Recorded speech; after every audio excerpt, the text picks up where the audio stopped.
I think that was my biggest fear was, is this going to taint all the good that he did, the good that he is and was? Is it going to now cast this dark shadow over all the incredible things he did in his life?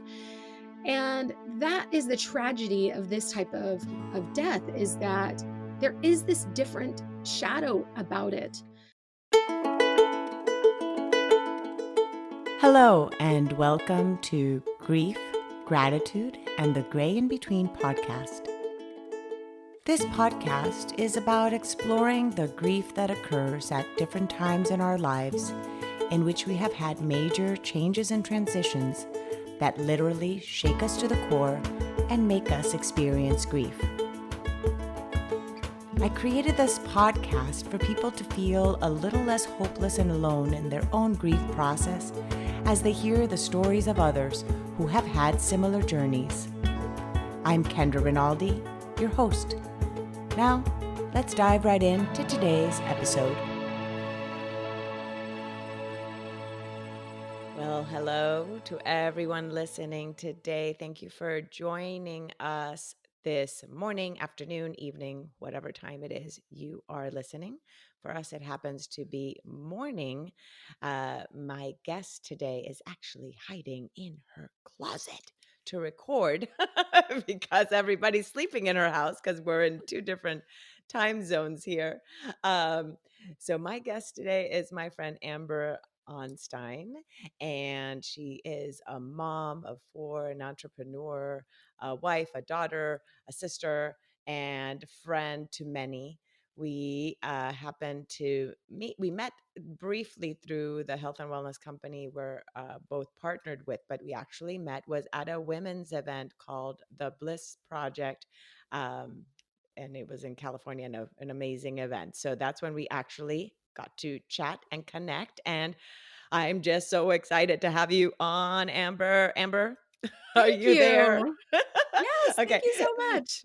So we were just talking before we recorded that you were waiting till the garbage man would go by so that there would be no background sound. You're hiding in the closet so that everybody could still sleep in your home because it's 7:30 right now. Probably. Oh, what time in the morning is it for Yeah, you right yeah, now? it's 7:30.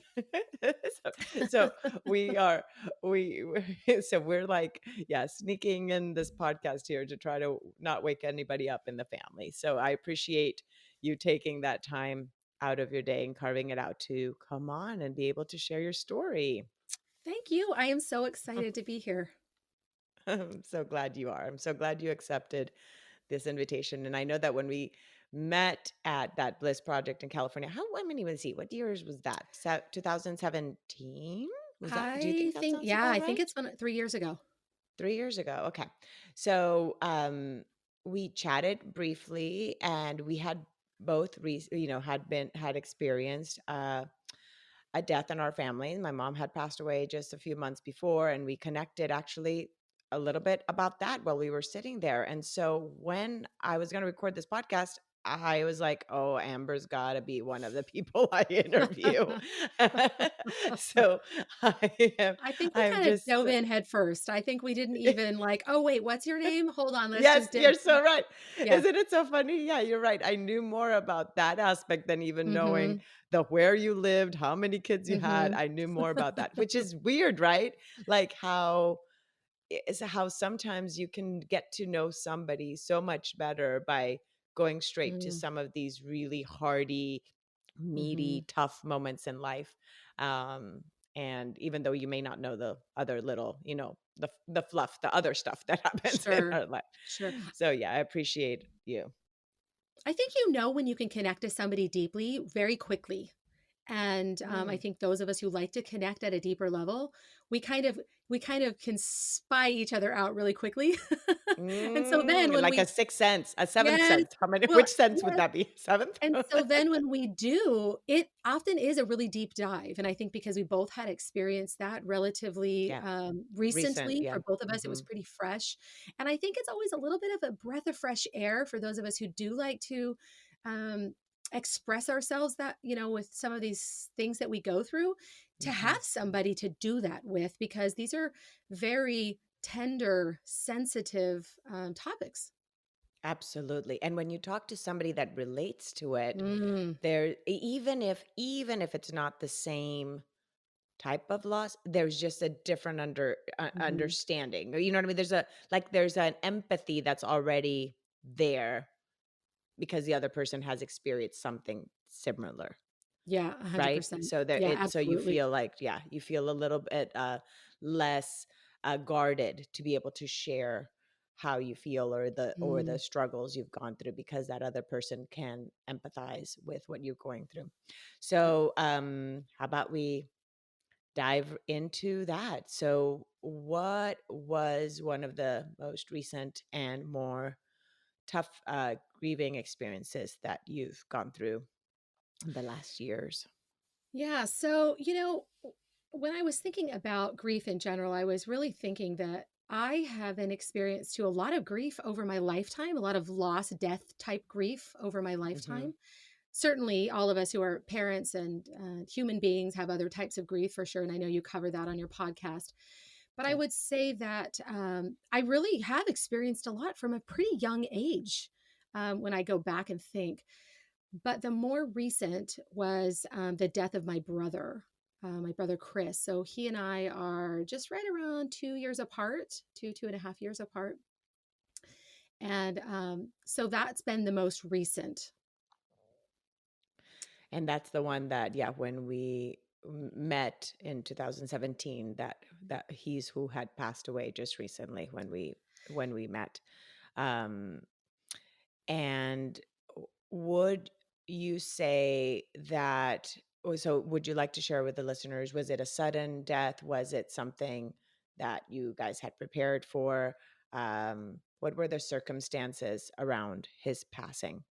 Yeah, so my brother took his life and it took me a while to be able to say those words. I'm just going to be honest with Hmm. you. That those are the taboo words that in our culture we really struggle to find meaning around. We struggle to define. We struggle to even know how do we Hmm. feel about it.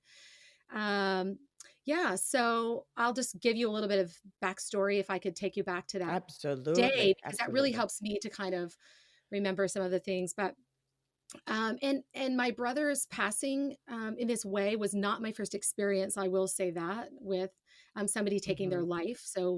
I'd had a family friend when I was a young teen, maybe 11 ish, I want to say, or 12 years old, um, take their life, and so I had experienced it from the outside, not as a family member, but from a pretty young age, and and then again when I was in high school. So it wasn't my Mm, first rodeo, but it is never the same as somebody you're mhm, deeply connected to, obviously, like in any death. So I actually, when I found out, I was at a fireside chat for the youth in my congregation at church. And I was one of the youth leaders. So I was actually there with two of my teenagers. So I have three teenagers and an almost 12-year-old currently. mhm, And I was at this fireside chat, and it was on a Sunday evening. And I had my phone near me, but it wasn't super close, but it was near me enough that my phone just really like I was being messaged a lot, which doesn't normally happen in my real world on a Sunday night. And so yeah. I remember being like, weird, why does everybody seem to need to get a hold of me right this minute? And so I had a message that had come through from my stepdad, who he's just a wonderful soul. And he said, and he's just a tender, anyway, he's just a very gentle, tender kind of person. And he said, Mhm, mhm. are you busy? Because he had tried to call me and I thought that was kind of strange. And so then he texted me, which I thought was even more strange. I was like, something's going on. And Yeah, he said, that's are that's you the moment busy? when you're like, yeah, especially if it's not somebody that normally calls you or texts you at certain Correct. times. Yeah. Correct. Oh, yeah, Yeah. yeah. You And so start already building up that anxiety in Well, you. yeah. Did you? So Yeah. well, yeah, because he said, "Are you Mhm. busy?" And I just said, "Well, I'm at this fireside chat with the kids." And he said, Okay, well, just call me when you're done." So then I was like, "Oh, okay, well, it's Mhm. not that urgent." And I was like, "Okay." Well, then my sister messaged me, and I don't remember what she said, but it was something like, "How are you doing?" And I was like, "What?" Then Oh, my dad oh. called. Actually, I saw because at this point I have the phone in my hand and I'm really like curious as to what in the world's going on. And I have a lot that goes on in my family from day to day. My siblings and parents, we've had a lot of big family life things over the years. And so for Mhm. something to be going on, if you will, It's wouldn't not be that unusual. surprising. There's a Mhm, fair amount mm, of addiction. We've had a lot of things that we've coped with in our family. And so, mhm, yeah, I was like, okay, what's going on? And then but when a phone call started to come through, and from my own dad, and I was like, okay, something's going on. It was like my mm, heart kind of sank. I knew it was big. I just didn't know what it was. And so I just told the kids, hey, I'm going to go take this call. I wasn't very far from the door of where this chapel was. I wasn't very far. And so walked out. The second I got outside those doors, I answered the phone. And then my dad, I wish I could, maybe there's a reason I don't remember the exact words he used, but he just told me. We were on the phone for maybe, oh gosh, 20 seconds at the most. Um, mm. And I just remember walking to the end of this hallway, and there wasn't really anybody out there. There was one person who I knew really well, who was out kind of in the vicinity and kind of saw me, but probably didn't think much of it until I kind of sank to the floor. Like, I can't describe it. I wasn't like laying on the floor. I was in a dress, but I kind of like squatted down almost Like yeah, like like I that just, punch in the stomach oh, kinda thing that just throws you, oh, down and there wasn't even, I couldn't even catch my breath. I just remember kind of sinking down. mm, And I was just kind of, I hung up the phone, and anybody who's been through any grief, but really a traumatic grief, a traumatic death, mhm, you don't really know. It's kind of like birth. Like, you don't know like what's going to come out.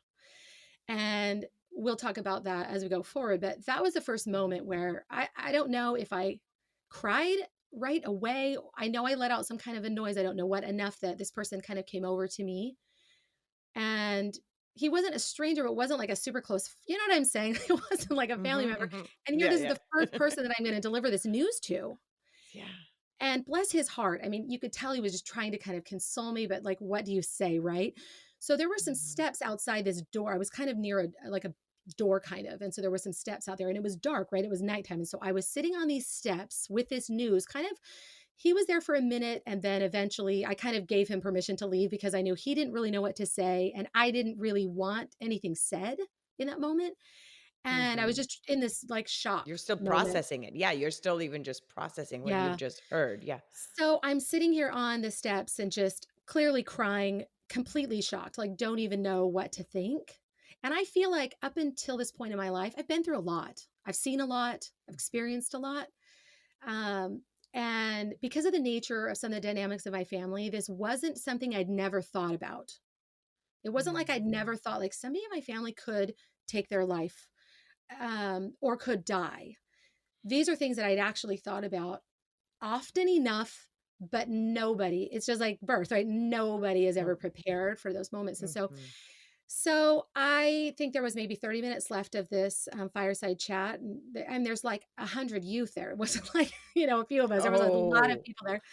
And Yeah, and then so, the parents just drop off the kid. It's not like you could just tell them, "Go to your parents." They get picked up well, later. Is yes, that and kinda how it is? well, yes, but I was there with my own kids. So in my mind, Yes, I'm there you already devising a plan.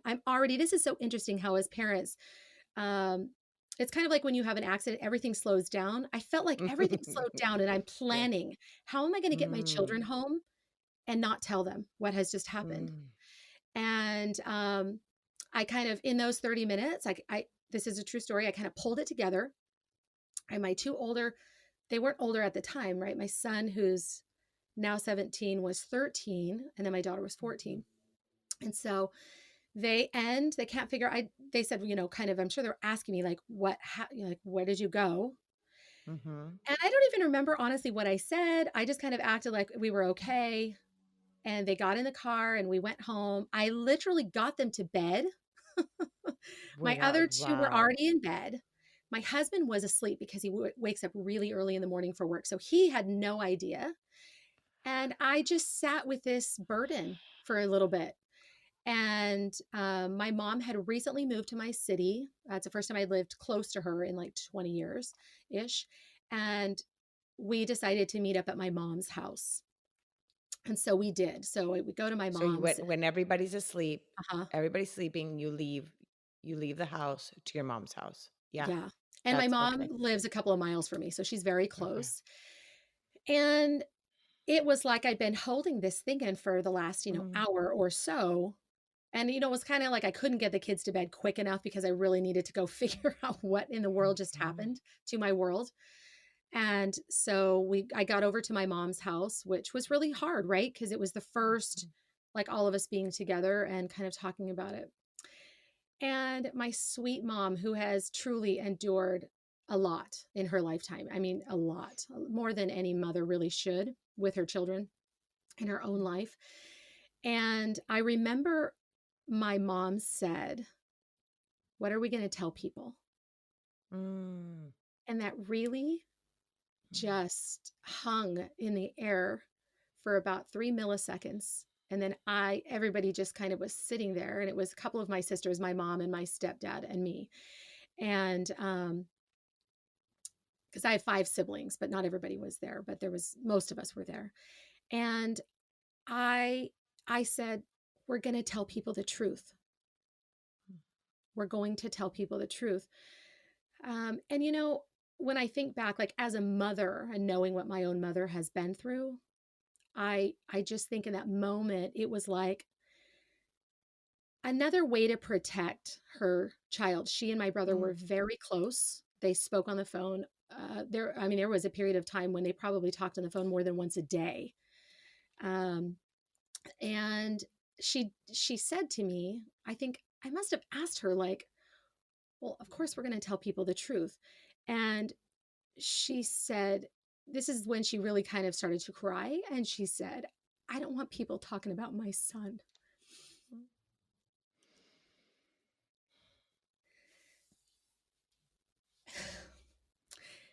And I think in that moment, I'm a mother, but I'm also experiencing this as a sister and as a daughter, like watching it kind of in third person. mhm, And I could kind of feel her, like she had watched him go through so much in his life, and she was so close to him, and there wasn't very much in his life he didn't share with her, even all the hard parts. She knew, mhm. we all knew, we were very close in that way, and so we really did know this wasn't a huge surprise, if you will, in that way, but it's always, of course, a surprise. But It's still a surprise, yeah, yeah. of course, but I just remember my sweet mother just sitting there and just, even in his death, she was so worried about what people would say, what they would think, how they would react, what kind of things people would talk about. Um, and so there was just such a tender moment that really was such a human moment that anybody could relate to if they had been in that situation. What you said, like, it just struck me in that moment too, because it's like protecting his dignity and his honor, you know, after like what her words were that, like, I don't want Mm. anybody talking about my son. And I wonder if that's the reason that it's so taboo to talk about Ugh. suicide, Mm. because of the fact that then um people are trying to protect, because of the fact that there's a taboo, then there's like, oh, are they going to then say that there's something wrong, or that we didn't do something, or that this, there's just so many factors around it that I wonder if that is why it's, yeah, like, I don't Mm. know, it's just, it's one, I- it is, you're right, it's one of those things we don't talk. I mean, I think I told you my uncle took his life as well, but so but I don't remember too many of the details. I know my mom just told us, but I don't know in terms of family and in the city that they lived in, like if people shared. I don't know the details because mm. I wasn't there, I was in another country, but Well, the truth that is, is, that's part of the humanity of life, is that you don't really have control over that. yeah. We like to think we have control over all those Hmm. things, but we really don't have control over how people Hmm. are going to react, what they're going to say, Exactly. even in your own family, right? This isn't just quote Hmm. unquote those people out there. This is even in your own family, right? Because everybody, Hmm. as you know so well, grieves so differently. And that was very true also in my family.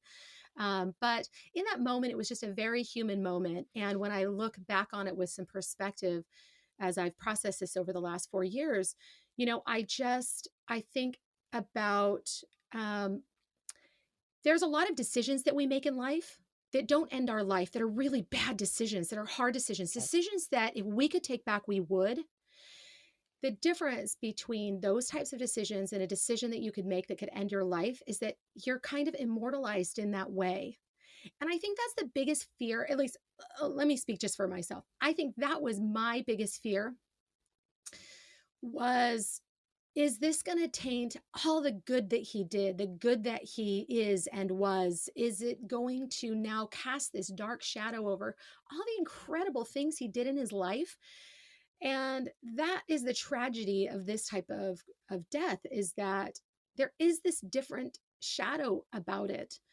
Um, I always know if somebody has lost somebody to suicide. I shouldn't say always, but I would say my accuracy is about 99%. I'm Mm. usually pretty spot on. I can spot it a mile away, especially like if people are posting on social media. This has just happened to me about 3 or 4 days ago. Somebody that I knew posted about losing somebody, and because of what she did say and because of what she didn't But she say, didn't. I knew Sometimes it's immediately. what you don't It's say. more what you That's don't say. so clear. Sometimes, yeah, it's what is not said that sometimes ends up picking up too, right? And I Or knew did it you right think more of away. the words? Yeah. Mhm. I just knew it. No, it's both. It's typically the what Mhm. you don't say. It's typically that What you all don't. of the Mhm. things are left out. There wasn't a long battle with cancer. There wasn't Mhm. a car accident, because even other Mhm. tragic deaths we talk about on some level. Mhm. We don't want to talk about this. It is so bitterly painful. And there's so much judgment, there's so much shame in our culture around it, that we don't want to talk about it. And so I think it's interesting. I've done a lot of work on myself over the last, however many, 45 years. Um, but I think that there was a lot of truth that was pouring out of me that night when my mom said, "What are we going to tell people?" And when I said the truth, I knew intuitively that it would be so painful, but that it would um, be freeing if we could just right out the gate just talk about it. So Mhm. that was that night, and then fast forward. I don't know really what you want to talk about as far as like the whole process of the funeral and Whatever all that, or not. I the mean, well, whatever you want to talk about, but like but in terms of like, so that was I'm say I watch every little bit of story you say, I create this movie in my head. So I'm mm, like, I saw you leave the home, the kids were sleeping, husband was sleeping. mhm, I'm mhm. imagining even Okay. just those to that 2 mile drive to Mm, you for from your house to your mom's house, all on mm, your own with this truth. It mhm. just sinks in with me because it could feel like eternal, so so then you're there, then you get back home. At what point then do you tell your husband when you get back Well, home? Like, how did that pan out when you got back home, your husband, your kids? yeah, so How was that? the kids were asleep, and so I wasn't, like, gonna wake them up, right? There was something in Right, my right, right. When mom. they yeah, when they Yeah, there came was back, like, there was something. It's so interesting. I wanna go back for 2 seconds because there was yes, something in my please. mom brain. It's so funny how we want to protect our children, and Mhm, I've been through a lot, I've seen a lot, and my kids have because of that. mhm, So we spent a year foster parenting 2 of my nephews when my kids were, younger, a little bit younger, mm, and they were their ages, and so they've seen, like, we've had a really stable, happy home, honestly. I've been married for over 20 years to still my best friend. We were best friends before we ever dated, and we still are. We have a really great relationship. He is my person. He is my I don't have a female friend closer to me than he is to me, which is then maybe a little unusual. I don't know if it is or that isn't, but wow. but That yeah, we well, just are yeah, really, that's really amazing. close. And so, but going back to the kids, and I'll get back to him and my husband in just a second. I just remember thinking, I don't want them to go to bed thinking about this. It's so funny the way Mhm. we make up little reasons and stories in our mind for how we No, do but it's certain again the things. protective. But it's a Yes, you see, here you were protecting just like your yes, mom was 100%. protecting your A brother when hundred, she also yes, said, yes, "I don't want people." It's like yes, that. 100%. Yeah.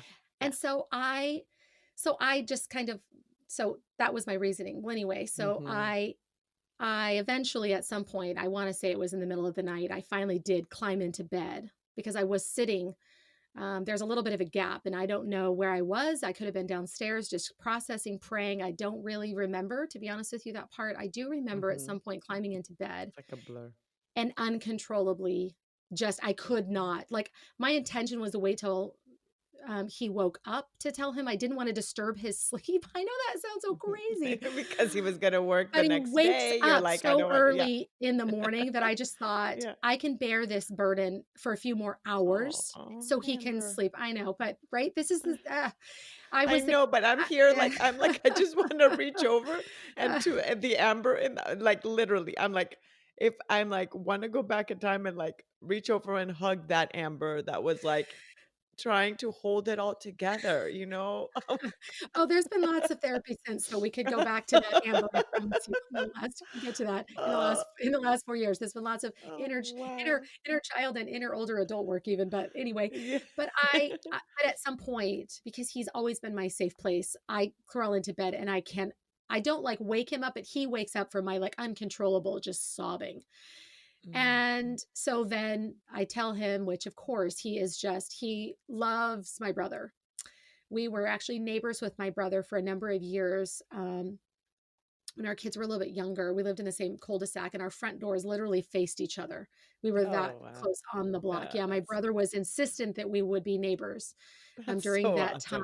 time. Yeah, and so he was really close enough to my brother. He really, I mean, it was like a brother to him. Also, it wasn't just Mhm. a looser relationship. And so, we both just laid there and wept and what all of the things, right? All of the things. And so it was hard. I mean, it was really hard, but I still hadn't told the kids. Um, the next day, um, we talked to the kids, and this is so interesting. This is such a there's so many weird things that kind of came out when I was thinking about this. Somebody knew. So my bishop, but kind of you could say the pastor or the Mhm. whatever of my congregation, he did know. He was in the building that night, and Mhm. he knew, and that was a real tender mercy, I call it, for me. One of God's just total blessings, which anybody who's been through anything hard in their life, if they're aware, will realize there's so many blessings that flow and Yes. little tender mercies, just these tender I like that experiences. word. Oh, Tender mercy, that phrase, tender I'm writing it down right mercies. now. Yes, that wasn't my phraseology, but it was something I adopted. And just those tender mercies. Um, Mm. and there was lots and lots of those, and I was lucky and really grateful that I've done so much work on my own self over the years that I was really aware of those as they were happening often. And so that very first one was a friend of mine who I hadn't told but had found out probably, um, Mhm. because man, does stuff spread so quickly, Oh, especially in the yeah. age of social media. And so she Yes. had, at some time during the day, I don't even remember if I was home that following day, had brought over a plate of cookies. And it's so interesting how we get these little inspirations to do things for people, and we don't realize sometimes how monumental they can be. And in that moment, those cookies kind of saved me. That it sounds so interesting, but the kids got home from school, and this plate of cookies was there, and so we kind of sat the kids down to tell them, but I was not ready to tell them all the details. I wasn't ready to tell them exactly how he died. I didn't know how to articulate it to my children. I was still very Mhm. much in protective mode. They weren't older. My oldest was only 14. And so I didn't, there's not a manual for this, right? Yes, yes. There is no No, well, there's manual not a for manual for surviving. death, period, and then there's all the other Exactly. and then, of course, like, how do you say Yeah. it? You know, how do Yes. you tell your kids that Yeah. their Yeah. uncle took his life? Like, Yeah. like, Yeah. there's Yeah. no manual. And remember, we were neighbors with him and Ay. they were very close with him. And my one son is very, very, very close to my brother, looks just like my brother. They have very similar mannerisms. They were Mm. always very close. My brother didn't have a child until a little bit later after me. And so he was kind of the cool single uncle. Mhm. Everybody loved him. He loved the kids. And so they were very connected to him. And I was so concerned about all of it. I don't even just all of it. Mm. And so I wasn't even sure what I was doing and how I was making sense of all of it. And so it was like I don't know how to help them also make sense out of this, right? And I had lost one of my dear friends just 2 months almost to the day prior to Oh, losing my brother. And so they had already seen me go through grieving with a grief. dear friend Mhm. who died of cancer. and I spent a lot of time with her, and they already had some really hard notions around this type of grief in a family because they saw, you know, their children now living without a mother. And so Mhm. we had already had some hard conversations around that. So I do feel like intuitively I was extra protective maybe. And so um yeah, so we sat the kids down and we kind of talked to them a little bit and gave them very few details if you want to know the truth. About how he died, which worked for a little while, right? And then I had this plate of cookies. And so, and they were still young enough. A couple of them were, really young children, 4 and 5, 4 and 6. And so then I could just say, oh, great. And I remember my young son saying, can I just, like, right after I kind of delivered the news, he broke this really hard, painful silence with, can I have a cookie? and and I know that sounds so crazy, but in the moment, it's like all these little things, right? And so we were able to kind of break Yeah, that tension a little bit because I had with the this, cookies, yeah. beautiful plate of cookies that The this cookies sweet soul saved the had day. dropped off. Yeah, kind of in Yeah, that the moment, it cookies felt that saved the way. day, yeah. Yeah. So, unfortunately, though, that secret that I had was very short-lived. Um, my son, who is very connected, I'll just say spiritually connected, they always had this interesting bond. My Mhm, son, my oldest son, and my brother, so much so that when my son was born, my brother would come over often and want to hold him. And at that time, my husband was working in like a swing shift, so he wasn't home, until like 11 o'clock at night. And so my brother would come over and he'd sit and just hold him. And anyway, they just had a very tight bond. They always did. And so without going into all the details, my son had grown curious as to what actually happened. So remember, he's 13 at the time, and he wanted to know, like, what actually happened because he knew that I hadn't told him everything, that I'd probably left some things out mhm. at his age. And this was And within like 48 he needed hours. the information and he needed that information for his own processing and grief Yes, probably too, like, absolutely. he kind of even though the younger ones probably didn't, for himself, he needed that. 100%. And I can absolutely say, and I was not that person for him to get it from in that moment. Like in That's his right, yeah, eyes, you he's were doing watching me now yeah, grieve the sibling who has been at the time, like for years, had been the closest sibling to me emotionally, if you yes, want to call it that. Like my yeah. brother and I had a Well, and deep an age spiritual too, connection. right? And an Yes, age too, all of is it, he the yeah, all of it. everything, yeah, Yeah. mhm, And so we're all pretty close in age, but he and I just, we shared a spiritual journey that I didn't share the same journey with my other siblings. And so we had mhm, connected at a deep level anyhow, from probably our 20s on. And I was not in the dark at all about some of his challenges and struggles. He was really open with those things. And so mhm, it was just a different place to be. And so I wasn't at a place to even, I was really grappling with this loss was so monumental for me. It still is that I couldn't even get my head around it. And as anybody who's been through a death knows, then you kind of really quickly have to make a lot of decisions. And we did, mhm. and plan a funeral and do all these things. So it's really easy to be very busy doing Yes. those things and whatever. And so I just remember probably not being as available. And here is my sweet, amazing, gentle, tender son not wanting in any way to add on any more grief to me. So he's certainly not going to Mm, pry. He's not going to dig because he's watching this unfold before his eyes with his own mother. And so he took it upon himself. And I was putting him to bed. It was probably the second or third night after my brother had passed. And I was in his room and I knew he was having a hard time. And I was talking with him, and he started to ask me very pointed questions. mm, And they were questions that led me to know somehow in my inner knowing that he knew more than I thought he knew. He definitely knew more than what I had said. And I couldn't figure out where he learned it from because I will be honest with you that during the first few days, I was very careful about, because there was obviously lots of phone discussion with family and talking, as we're planning things, etc. Um, I was very careful as to where I was having those conversations. And so I was pretty sure he hadn't actually heard me talking about it. So I just wasn't sure where he got his information. And so I finally said, okay, I know you know something and I just need to know how much you know and where you found it out, just so I can know. I'm willing to fill in all the gaps that you need. I just need to Mhm. know what you already know. And he was so sweet. He was really tearful and did not want to tell me. He was so afraid to probably Mm. to hurt me, I'm sure. And so then he said, "Well, I knew." Like, he lied to me at first, right? Because that's what we all do, right? So first he lied to me, like, I don't know. And then finally I said, "Okay, I know you know things, and it's okay that you know them. I just need to know what information, what gaps do you need me to fill in for you?" And so he said, "I knew that you didn't tell me everything, and I needed to know.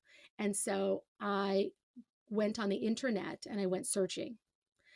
Mm. And because of the nature of my brother's suicide, and he didn't even live in California at the time, but because of the nature of it, and where it had occurred, it was newsworthy and it was searchable, which I didn't. It Mm. never even occurred to me to look it up or search about it.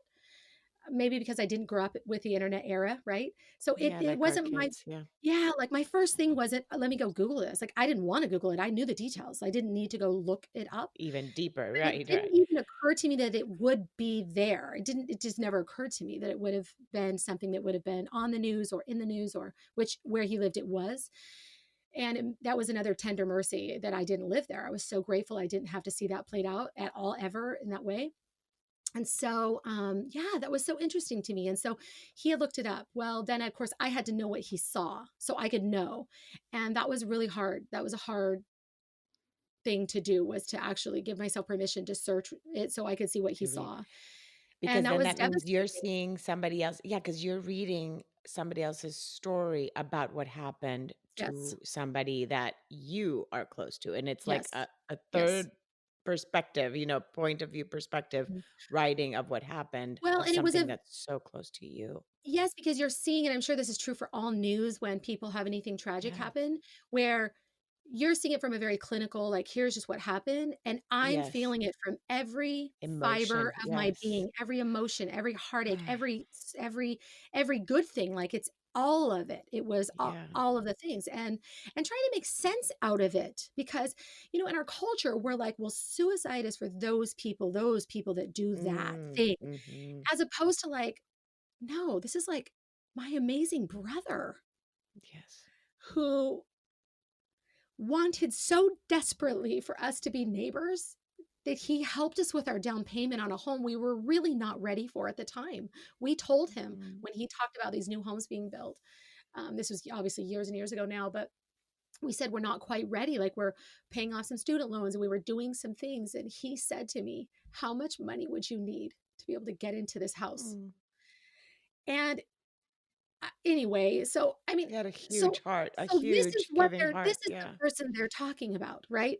And Mhm. so anyway, so going back to my son, so now I have to deal with what are the facts. So now he's my one of four children who actually knows the facts and the details, that even those minor details that I may not have shared at that time with any of my children, at the time, that they may not have been ready for, or at least I thought that as a mother, and in full protective mode. It's like, how can I somehow help my children know what's going on and experience grief without it being full throttle? Mm. That was probably some of my, like, intuitive, I don't know, under all the crazy thoughts. This is my calm, right? Going, hmm, how can I plan this out so that, I'm going to do the least amount of damage to these amazing Yeah, kids of mine? Yeah. good So gosh. with this uncle that they just adored, right? And so Yeah. it just was, You know it what? was really hard. Sorry to take this from second from you, because this kind of scenario of what you're saying happens to us in all moments of life and parenting. Like, we Absolutely. not just when we're delivering these kind of news, we literally are all winging it, because again, there's no manual for parenting either. So every little single thing we do is like that. Like, okay, what did should I do this? And then afterwards we may say, yeah, maybe that was not the right way approach, but A at that moment, hundred, that a at that hundred moment, that percent. was A hundred that was percent. And that is yeah. part of all trauma, whether it's grief, whether it's some other type of trauma, is going back, and I believe, and forgiving yourself for your Yes. humanity. Going back and really forgiving yourself for all the things you wish you had done, things you wish you had said, ways you wish you had done it, that you just in that moment, um, couldn't see, understand, get to whatever. And so that was a part of my healing for sure, was being able to go Yes. back to that mom of me and say, man, you did the very best Y you knew how to do in that situation, and to forgive myself. And obviously we've done And lots give of work yourself grace. since then. Again, the So, grace component. Yeah, oh, giving oh, yourself oh, oh, grace oh, for it's like I yes, think it's we yes, forget that. yes. We give grace to others and we forget. And again, like just using that phrase again that you even said, having tender mercies even with ourselves, like that tender mercies just sounds kind of like those little those little blessings or little things that come, but again, just being tender and grace in having grace with ourselves. Mm, Um mm, and with our past 100%. decisions and with even just our present. Yeah. Wow. So then Yeah. how did you then express it and how to the youngest because your youngest was then my gosh, like 8 So, then? If it right? mm, How what uh, were the did you share differently with each yeah, one based I on think, their age? Did you say everything the mm, same way? Um I will tell you, no, I didn't. In the beginning, my oldest son was the mhm, only one who really knew the details. My daughter knew a fair amount because one of the other challenges to my own grieving process in the early days, the first few months, was that I was also homeschooling my daughter. So my oldest was wanted to mhm, be homeschooled from middle school on, and it was a anyway. So because I'm an entrepreneur and have been able to work from home all these years, I was able to do that, which was amazing. But there was a massive caveat about having her there while I was grieving, because there is this part of you that grieving. doesn't want to show all of the parts. You don't want to scare your children. It was rough, and having her there. So she experienced a lot because I was there with her during the day. Mhm. So it wasn't like, okay, the kids are off to school and now I can just be and I can Let just me let cry. this all Yeah. out. I Yeah. always had Let me just dig in my often cave. Yeah, let me yeah. go in my yeah. You can't And I couldn't. You did a had to fair homeschool amount her. of Yeah. that, Oh, but there was yeah. some guardedness that had to be there for rightfully so. Yes. So there was a lot that she knew, but didn't really want to process at the time, which was understandable. All four of my kids handled it. They were so different. Their relationship with my brother was different. They were a different age. Their feelings around it were Ages. very Yeah. different. Mhm. And that's the challenge of grieving at all, is that everybody grieves, as you know, so differently. Even members of the Mhm. same family experiencing the same grief or the same trauma. In my opinion, it has a lot to do with kind of the work we've already done in some ways. So, somebody who's maybe done a lot of work might handle it differently than somebody who hasn't done as much work with themselves, right? um, in terms of maybe handling past traumas or past issues. Have they resolved those?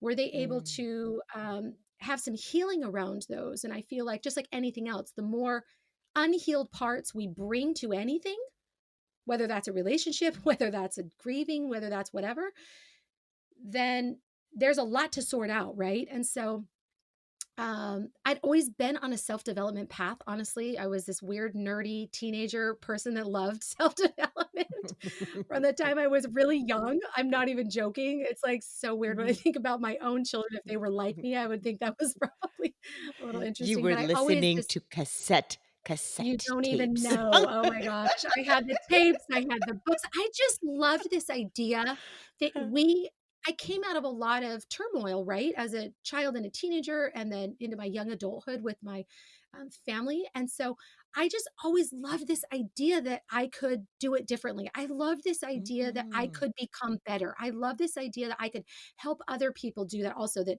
we weren't stagnant in our growth. We could completely evolve. And so I just have always been enamored with that notion of being able to evolve. And so, anyway, the reason I bring that up is because then I'm dealing with a child and going, they're all at different places. They're at different developments. How do you meet the need of what they need? What's enough? What's not, what's not enough? And so that was really challenging, I will say, to grapple with. And so they all got little bits and pieces. Some truly, my daughter just expressed it, didn't really want to know a lot. She knew too much for herself, and I really respected that. And my youngest son was pretty young, honestly, and he was born right after we had moved, and my brother had also moved and out of state. And so he didn't remember him as much as the older Mhm. kids. And then I have a very tender, sensitive third child who his has been completely different. Um, so where I had some that didn't cry at all, like the emotions completely stopped, I would say for my oldest son, it changed him to his core, and still we're still processing that 4 years later.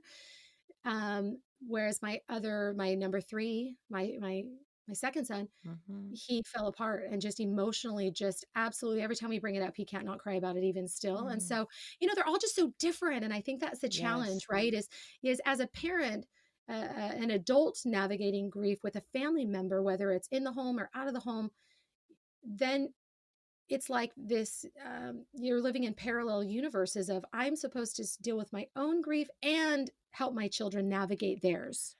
Oh, yeah. And that's just And I'm sure that that's another topic for somebody who's way more wow. experienced at that than I am. No, well, hello, you had to do it with 4 kids, Yeah, you yeah. had to help 4 It was kids. a I mean, lot. I had to do it with my 2 when my mom passed away, Mhm. but and even still then also helping them process, um, the grief, even years later, even with the process of my Yes. dad remarrying, because grief kinda came up Absolutely. again to the surface, there's all these different things, and so you're dealing at it, you're kinda, learning to navigate it yourself, and like you said, Mhm. also trying to figure out what's the best way for this child based on who this child is, and then Correct. this other child based on who they are. I mean, that's a lot of components to try to think about, and it's a wow, that is a lot. Now, let me ask you, because you mentioned, faith, you mentioned personal development. Mhm. Um, were those all these factors, and of course, all these other life experiences you'd had in your past and in your life, all part of the tools that helped you be able to navigate your grief and still be able to navigate your grief right now? Because as we know, it doesn't really end. It just kind of starts, kind of changing and Cor transforming as it goes on. But Absolutely. Yeah, what absolutely. have been some of those tools? Yeah. Share with us. 1,000,000%. I mean, 1,000,000%. There is no way around that. I Mhm. remember at some point feeling overwhelming gratitude, overwhelming, I mean, just gratitude for all of the things I'd been exposed to, whether that was therapy, my faith, energy work, all of it. Gratitude for the people around me, which were such an insane amount of support for me. There were so many people at my brother's funeral that were there for me. They didn't even Mm. know my brother. And when I really got my head around that, I remember being up speaking at the funeral. I did the main whatever talk, if you I will, don't even know what it's at the called either. Yeah, yeah, the whatever. the speech, the I speech. wrote I don't know I what it's wrote the called. eulogy. My family was really struggling Yes. around this time, my siblings and parents, rightfully so, and I had played quite a role most of my life, because I had a single mother of kind of being the other mother, if you will, just really helping, Mm. being her helper, okay, and so it Hmm. wasn't unusual for me to when everybody was falling apart to say, "Okay, well, what how can I help, smooth this over?" Mm. And so I wrote the eulogy, which my one other brother delivered, because he wasn't sure he could write it, which was fine. So I wrote it, and then I also delivered the thing. But I do remember standing at the pulpit and having all these people there and noticing while I'm talking, you know how we can do all these different things at one time? It is occurring to me that there were so many people sitting there who didn't know my brother, who literally came to support me. So that was a huge, Mm. tender mercy that I acknowledged it. I was aware of it, but also that I was able to really witness that and experience that. And that was a huge blessing to me during that time. Still is, of course, but definitely during that time. And so those relationships that I had forged when those people came out to really support me, I realized that's really the beauty of the funeral is obviously really more for us, right? It's not really Yes. for Yeah. our deceased family members. It's really for us Yeah. and that support where people can In come our own process. Yeah. In and our own process of yes, grief. Yeah. absolutely. And so I really Hmm. experienced that. But I think that all of the work that I had done, there was a point in time when I really experienced that for myself and really acknowledged the fact that I was so grateful over all the years to have been exposed to so many incredible tools, Hmm. and people, and my faith and prayer and my faith community, that now it was like oh, you've been storing up these tools for all these years, and now look at all these tools you have in your toolbox to be able to navigate this. And it was such a blessing Mhm. to me. Yeah, I can't even imagine doing it without those tools that I had. So the tool, well, one, you had the support system of friends and family. You had then your faith. You had the Hmm. personal growth and development, and all these other Hmm. aspects, everything that, and the power of prayer, all these things you could tap into in this moment that maybe, like you said, you had them in your back pocket, and not all of Hmm. them had needed to be used all at once. And then in this moment, you were able to kind of tap into them depending on what it is you needed. Um, Oh, that is so important. Yeah. yeah, I was just going to say, I was so lucky. I felt so lucky about 2 days, a day or two after my brother passed. It was in that first few days where it's all the craziness. And I had to call our really dear family friend who was very close to me my whole life. She helped our family of six children navigate my parents' divorce because we were all fairly youngish. I was 11-ish when my parents divorced. And so she's been with me my whole life. She's always been just a huge source of strength for me. And she was also very, very close to my brother. They'd even been in business together. And I had to call her. I wasn't sure if anybody had called her, and I felt like I needed to tell her. And so I had called her, and she was one of the first people in my life from such a young age um, to work with me, if you will, as a therapist. And Mm. I asked her in this very vulnerable, almost parent child relationship, sort of, right? She'd always been like this other mother figure for me, a spiritual figure. And I remember asking her, can you work with me? I was so desperate for relief, Mm. for help, for guidance, for all of those things. And she said, I am way too close to this. I mean, she was grieving on the phone as if she was his mother. I mean, those Oh. that moaning morning sound, those that type of crying is what came out when we were speaking, and it was very painful. And she had enough wherewithal to say, I am way too close to the situation, but I have somebody who can step in this situation. And it ended up being a huge blessing. I worked with him from the first, I think it took a less than a week to get in. He kind of put me to the front of his line, if you will. And I worked with him for about a year and a half regularly. Actually, it was very regularly. And so I had a lot of help and support in navigating this. I did not do this alone. It's just like in a birth, there's people there to help guide and support and Mm. comfort and all of those things. And I do feel like grieving is exactly like that. I do a lot of analogies with birth and grief. You know, you Birth and can't, death. Yeah. yeah, or sorry, birth and death, because you don't get to decide, even the most controlled quote unquote births, and maybe some of us have had those, and I've also had the train wreck ones that were totally felt out of control. And it's like that, it's a portal for so many things to come out. And it isn't just the grieving that comes out. There's goodness that comes out. There's Mhm. lessons that come out. There's Yes. gratitudes. There's awarenesses. There's a depth to your absolute soul, your whole Mm. being that is birthed out of such tragedy, Oh, always. ooh. And I Okay. felt that, That but I was had a just like lot of that was help. like I have to take a I'm gonna just so you don't I'm gonna tell you right now that I have goosebumps, so I'm gonna take a picture so I could send them to you because you Mm, have mm, what you just said about all those different aspects of everything that is birthed from that mm, mm, experience. Whoa, that is just so, so true. I want to go back to the fact that you reached out to get help. So mm, therapy had been a part of your life because that's one of the things sometimes people don't. One, there's even taboo about that, right? Sometimes of even reaching out for help. No, sometimes people don't know that there's even resources out there. Um, but yeah, the fact of knowing that you were going to need mm, help in that process of grieving and reaching out, to first this family friend, but that she then really, mhm, connected you with the person that um, was the right one. And that's actually, I want to say to commend her for that, because that's also something mm, super important for all of us to learn, that we have to know when to know that we are mhm, not the best person to help somebody in that moment. And that fact that she knew that and she mm, said it and then just guided you to the right person, mhm. that's really commendable on her age, on her side. So for you then, you had already had therapy then before with her, and had you ever had therapy with other people in your No, life? Oh, yes, absolutely. Oh gosh, Okay, yes. okay, Yes. Lots, okay. lots, lots of healing, Oh, lots of lot okay. lots of Different kinds of yeah, lots of tool yeah, different types. again, part of that. Yes. I Yes. just, I feel like when I think about getting help, you brought up this point of reaching out for help and how it's a little bit taboo.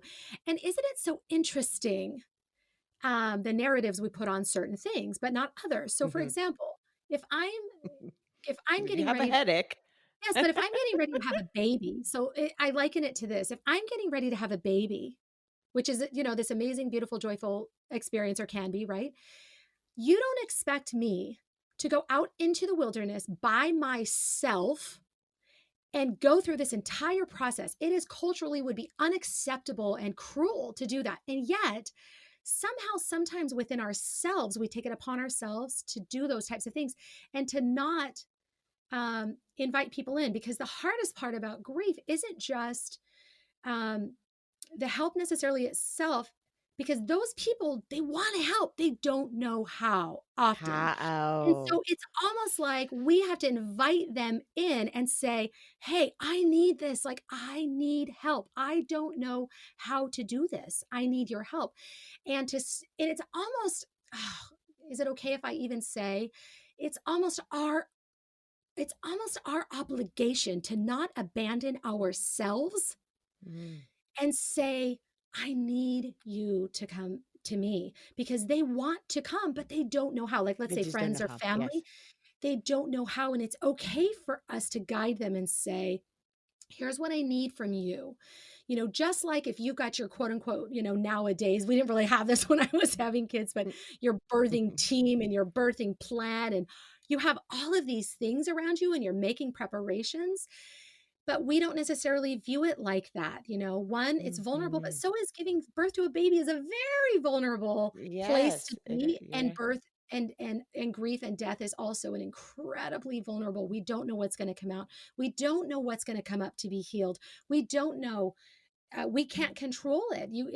Sometimes it's a really Mhm. messy, hard, painful, ugly process, and it's in that vulnerability that's where the strength is found. It's that Mm. willingness to say, I need you to be here with me. I need to surround myself with the support. I need to seek out that help and support. And I just think that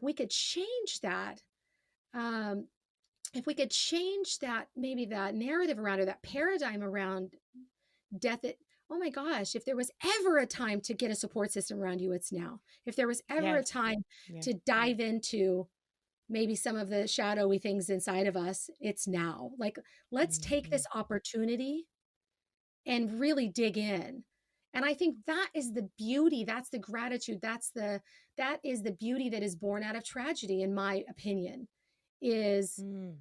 being able to get to a depth you've never been to before, to get to a vulnerability that you've probably never experienced before, to allow yourself the mercy, the grace to go through all of the ugly, messy, dark parts.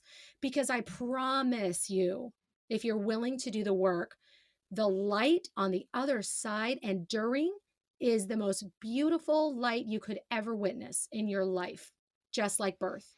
And that has been my experience. Mm.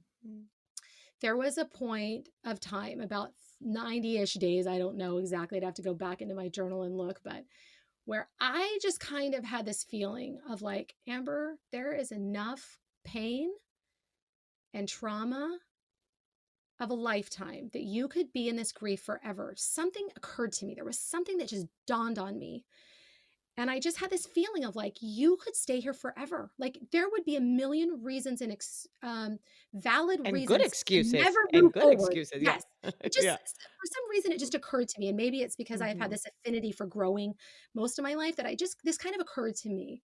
And I just felt like I had to almost draw this like, um, line in the sand, this like, I don't know what the word is, but just kind of this like tangible, spiritual, physical, I don't know, line in the sand, emotional line in the sand of saying, okay, now I need to start this process of, even though I was already kind of moving forward, it was more of a psychological, like, I'm now going to really choose to focus forward. And it almost, there was a period of something inside of me that I almost felt like And I'm sure a lot of people who are grieving must go through this, but I almost felt like, am I betraying my own grief? Am I betraying, quote unquote, my brother if I now claim that I'm going to move on or move forward or grow or whatever word you want to use to articulate that? And I remember uh, whatever the time frame was, I don't know, it's all collapsed in my own mind, but I remember being in my garage and having a verbal out loud conversation with my brother, right? Like I know other people do this. I'm not the only one who Yeah, does yeah. this, but just Here, talking to him. here, here, I believe, here, I here, believe, here. I'm one. I believe would love to say, no, we exist, we move on, we just shed our body, we're gonna live on in the spirit realm. I have felt that to my core. You could not convince me otherwise. I've had so many spiritual experiences around even this. But I just remember still feeling this very human emotion of like, if I say I'm going to move forward, am I betraying my brother? Like, does he expect Mm, me or does he want me? Am I honoring him somehow to stay in this grieving, hard place? Which is so weird that we even, connect those because I know my brother. He would want me to have joy, but there still was something I had to reconcile. And I just remember having this very tearful, out loud conversation in my garage. It's either the closet or the garage or the car. All the places where or my the kids car. Yeah, where yeah. my kids aren't. It's those are my places, right? There's probably the reasons in scripture it talks about going into your closets. I'm like, uh-huh, I understand that. And so, but it's like that place where I knew I could just be authentic, I guess, and I didn't have to curb my Mm, emotions. So I'm in the garage and I'm having this chatting. conversation and saying, I want you to know you did not die in vain. Because one of my biggest fears, for some reason, because even though we all have light and dark right within us, we all have some skeletons in there, we all have some Mhm, things, and then we have so much immense light.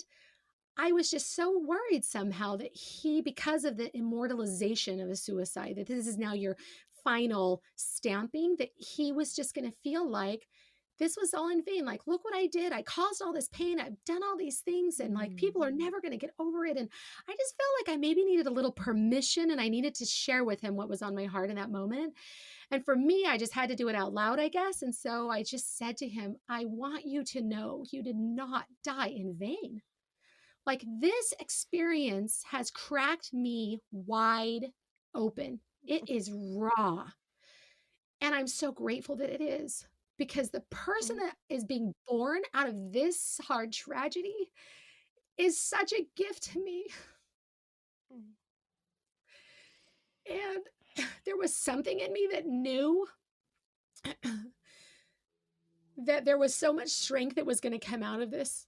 And somehow, like intuitively, even in the pain, even in the all the grieving. And I just felt like I needed to tell him that. Like I wanted him to know that even though it was so raw and so painful, that so much goodness was going to be able to be born out of this. And it has been. I mean, is it hard? Yes. Oh my gosh, it's still hard. I literally yes, cried like a week absolutely. ago out of nowhere. It's been months since I had that experience. I don't remember what triggered it. It was a photo or something I had seen. And all of a sudden, I just lost it, allowed myself the grace. I allowed myself the space to grieve that To cry. moment, to grieve the what should have beens, to grieve him not being in my life physically right now, all of these things, and allowed myself that grace. But in that moment, it was just such a tender coming together.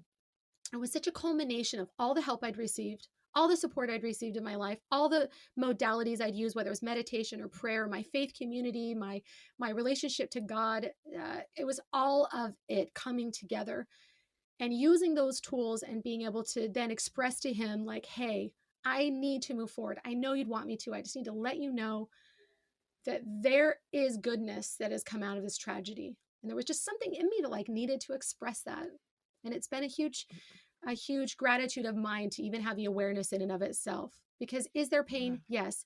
Do I still grieve? Yes. Has it changed? Massively.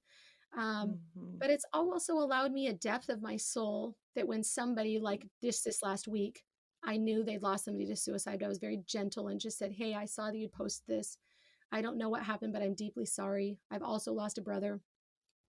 And she right away, it was like she wanted to tell me she because it's wanted, yeah. such a Good. lonely club.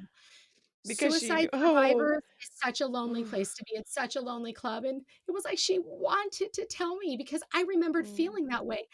And she kind of gushed for just a little bit, and then she went quiet, and I remembered exactly what that was like. Um, and so now I can play a little bit of a supporting role. I'm not necessarily she's not like a super close friend, but I just this week was like, I need to send her some flowers. I just remember this lonely club. Like you don't want people in, but you need them in, but you're grappling. And so it's so important though that we reach out for help. But the depth of understanding that the gifts that were born, then I can go on and help other people. And it's not just with grief, it's with lots of things. Yes. Oh, especially because, like what you said, when it cracks you wide open and that vulnerability, that empathy just multiplies. And, like you said, with just so many other layers in life and how we can help others because of that experience that we've had. And that was just so beautiful that you were able to express that to him. But also, as you're expressing it to him in that conversation, it's more of that confirmation to yourself and giving yourself permission to also move, forward with the grief. It doesn't, again, it's not like you're leaving Absolutely. people behind. And what you said was so true. A lot of times that guilt that people feel of even feeling emotions of happiness and joy, even when they're Mm, grieving, it's as if, like, wait, if I laugh, does that mean that I don't feel sad mm, anymore? When it's so intertwined, mm. and it's because it's just such a complex it really is a complex emotion. And a lot of us, and going back again to how we all grieve so differently, the way we express grief is different, right? And so some of us, like, I know for me, like in our family, we did create a lot of humor around our process. And Mhm. that's just one of the ways that for me that I kind of cope with that. That's how I even coped with it through this quarantine too. I just started creating little funny videos, of the stuff that was kind of start happening when, because it was kind of like, oh my gosh, because we're definitely grieving, we're in that moment of grief, but all of us are dealing with it a little different. And for me, it just happened to be humor because that's just kind Absolutely. of my mechanism. So, wow, Amber, you've just shared just so many um, tools and inspirational quotes on my notebook here, of where I take notes of just of ideas of what's going to be the intro, of what's going to be the title. I'm Mm. like jotting away. I'm like, no, no, this part would be the intro. No, no, no. Oh, this will be the title. I'm like, Isn't oh that my gosh, it's like, it's isn't gonna that be like amazing. it's so funny. I was just thinking about throughout this process, I was thinking about a quote from Russell M. Nelson, who is the president of the LDS Church. And one of the things that really guided me when I was feeling like, why am I grieving so hard? I've done a lot of work on myself. And there was a quote that he said, I know that sounds crazy, right? We want to put things into boxes and say how much is enough or Yeah, not yeah, enough, yeah, yeah, or I just yeah, remember yeah, at yeah. some point when it would feel overwhelming. And he was quoted as saying, the only way to take sorrow out of death is to take love out of life. Mm. And Can you when I repeat that think, again? Can yeah, you say that again? yeah, he said, the only way to take sorrow out of death is to take love out of life, Mm. because grief has so much to do with love. Yes, And we loved hard. We loved so deep and so hard that the grief was deep and hard. And I had to really honor that was okay. There was so much yes, love, and so there was going to be grief. And that there can also be peace and joy and love and fulfillment and happiness and evolvement yes. also. Yeah. Yes. Yeah, it doesn't take away from those other emotions. Just because you're feeling one thing, it doesn't mean that that other emotion's not there Yeah, anymore. 100%. Yeah. Yeah, So 100%. that is so true. Yeah, just because in that moment of pain, or even going back again to the birth analogy that you gave, in that moment Mm, of pain of birthing this child, you're also feeling so much joy, right? mhm. So it's like there's pain and there's joy, and it's all back right there, and one doesn't take away from the other. Yeah, Um, absolutely. so yeah, thank you again so much, Amber. Anything else that you want to share that I did not give you the space to, that you'd like to share with the listeners or with me? I don't think so. I think if I had any nugget to share with somebody as I've been listening to my own self share this again. It's been a while since I've really been this in depth with it. Is just the importance of allowing yourself the vulnerability to experience what you're experiencing. It's going to be messy. It can be painful. It can be so hard. But we live in such a world where everything's through a filter, right? Yes. We live I through only see filters. glimpses of people. Yep, yep. Yeah, but never before. People feel like they need to filter everything. And I think that could really be a challenge when it comes to grieving. Everybody's going to do it in their own way. There's going to be parts that are going to be really messy and you're going to feel incredibly vulnerable. But it's in that vulnerability that you will find your deepest strength is in that vulnerability. Because I think the biggest um, challenge is if we don't allow ourselves to fully grieve, there can be huge um, backlashes for not allowing Mhm. ourselves the process. It's so important to seek out the help that you need, whether that's from an experienced counselor, a good friend, whatever. I mean, all of it. I say, Everything. Yeah, all I of the say, above. do it Basically, check all. all them boxes. Yeah, Do it exactly. all. Whatever you need. Whatever you need. Use it. If you have all those tools, use them all. Or use one at this moment in life, then use another one at another moment in life. And what you said about being able to express and give yourself time to grieve, it is just so important. Mm, I feel like grief is like if you just tuck it in, tuck it in, tuck it in, tuck it in, it's like a pressure cooker. It is like a pressure cooker that if you do not let some of that steam come out, at one point or another, that thing's going to burst. So you better be prepared if you want it to burst. You well, know, we saw yeah, that. it's This is like, a topic for another podcast, but we saw that in our family. I could go through that whole oh, thing of what happened to the people that the different family members who didn't allow themselves or accept or whatever or were a ready for space. the Yeah, yeah, resources. Oh, we saw everything. We saw it all. Our yeah. some families really come together. I can't say that that was true for us in that way. It was Hmm, very hmm. challenging. That was a whole different thing, but I think it's so important to allow ourselves that vulnerability to know that we are enough and worth it to take whatever time Yes, we need, to use whatever resources we need, to reach out to whoever we need to be able to do that. Because if you're willing to do the work, the rewards, the peace, the joy, the hope, the gratitude, the love is so great and so needed. So yes. needed. And it's So like, needed. and by doing that, you're also, especially as a parent, you're also being able to mirror that for them. And, you are showing your children, we are showing our children by Mhm. example of 100%. what we need to do so that that way they don't keep on following patterns that might have been there in the past in the family, Yeah. of keeping things in. And so I think it's important. And what you said and I could totally, totally relate to what you said of being able to ask for what you need for help in what way you need, because Mhm. everybody's so unique. I tend to be that way. Like when somebody's going through something, I'm like, listen, I am not the type of person that will just go ahead and just send you flowers because maybe flowers is not what you need right Right. now. So Right. please just tell me what you need. And it sounds like not the right thing, but the reality is that I lived it even myself in the birth of our first child. Um, we really didn't want visitors, yet at the same, we really just wanted that moment to ourselves. We really Yeah. didn't want visitors, yet people thought that that's what we would want and would want to come to the hospital, but we're like, we really didn't. So, Yeah. so it's Yes. like, you know, so it's like the same thing goes with in this moments of grief or birth or whatever. Just make sure you're respecting what the person is Mm. needing And that it's okay moment. to say, it's really truly not only okay, I think it's important to say, I don't know what to say. I don't know what you need, Exactly. but I'm here. Please know I'm a Yes. safe place for you to express whatever it is you need or want, that I will be that safe place. Because oftentimes what we all get on both sides. I've been the silent one and I've been the one that's Yes. received the silence.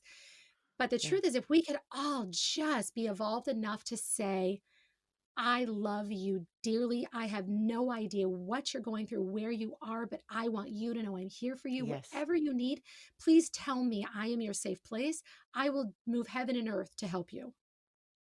Yes. Yes. Yes. Yes to everything.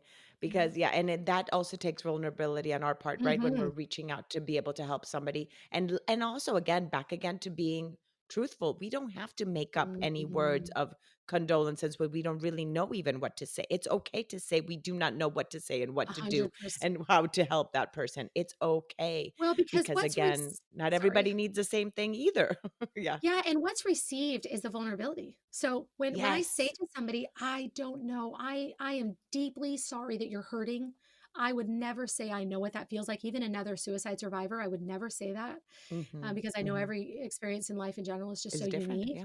But just being authentic, people Yeah. receive that with so much love because they realize you're showing up as yourself.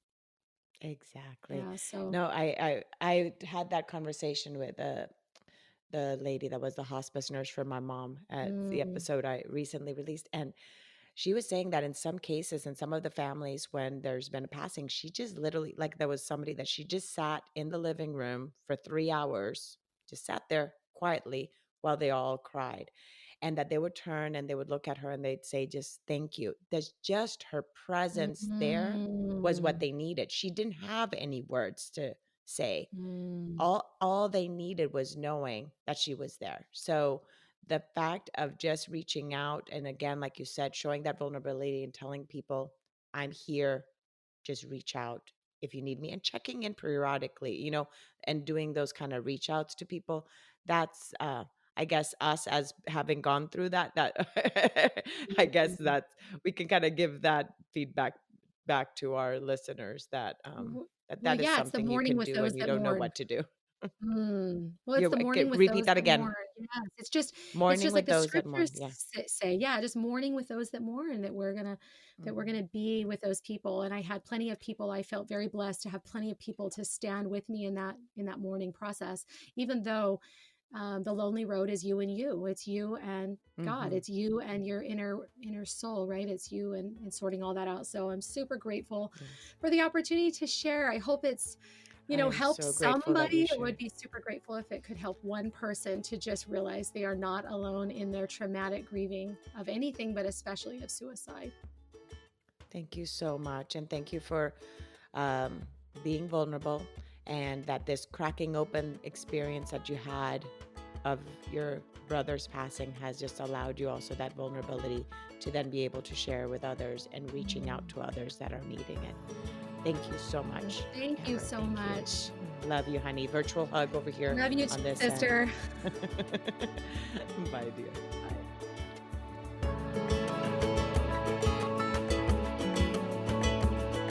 Thank you again so much for choosing to listen today. I hope that you can take away a few nuggets from today's episode that can bring you comfort in your times of grief. If so, it would mean so much to me if you would rate and comment on this episode. And if you feel inspired in some way to share it with someone who may need to hear this, please do so. Also, if you or someone you know has a story of grief and gratitude that should be shared so that others can be inspired as well, please reach out to me. And thanks once again for tuning in to Grief, Gratitude, and the Gray in Between podcast. Have a beautiful day.